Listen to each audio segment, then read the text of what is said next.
Boa tarde a todos. Em mais um vídeo agora da playlist, nós vamos falar um pouco sobre a história e origem do lúpulo. A origem do lúpulo é a Europa e a Ásia. Primeiramente, ele era utilizado como uma planta medicinal e também como alimento, que eles dizem ser mais ou menos ali utilizado como um aspargos no tempo de hoje, né? No primeiro século depois de Cristo, os romanos já o conheciam o lúpulo, mas ele ainda não era utilizado na fabricação de cerveja. Ele era utilizado como planta medicinal e alimento.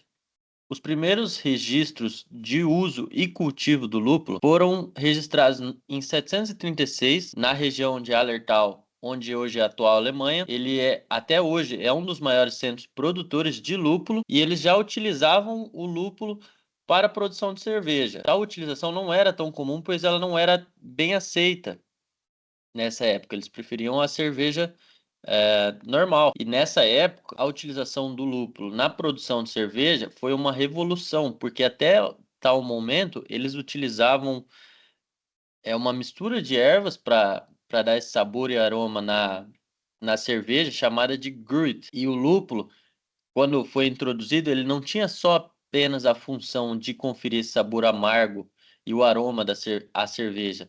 Ele também atuava como um conservante natural. O lúpulo, então, ao seguir dos anos, teve a sua expansão para a Europa, também utilizado na produção de cerveja. Ali no final do século XV, ele foi introduzido também na Inglaterra, na região de Kent, onde também inicialmente houve a resistência à utilização do lúpulo na cerveja.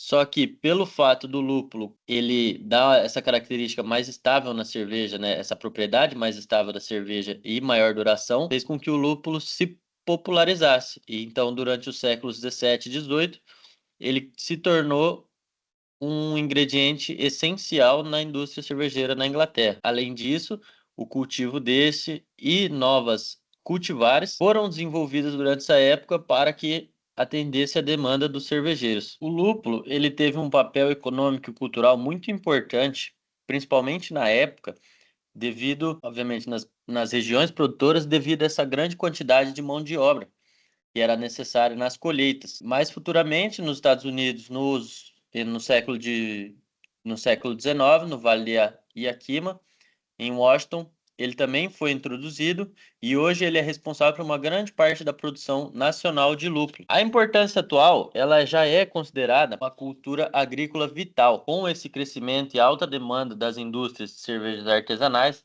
como por exemplo, no slide anterior tinha referência da Patagônia, diversas variedades de lúpulos, com isso, né, o crescimento das cervejas artesanais estão sendo desenvolvidas e já foram desenvolvidas diversas variedades de lúpulos para criar sabor e aromas únicos. E as regiões tradicionais continuam sendo, né, os grandes centros de cultivo do lúpulo, como Hallertau, Kent e Zatec. Novas regiões também vêm emergindo, como o Vale do Yakima, e tem se mostrado grande destaque na líder e se tornando líderes na produção global do lúpulo.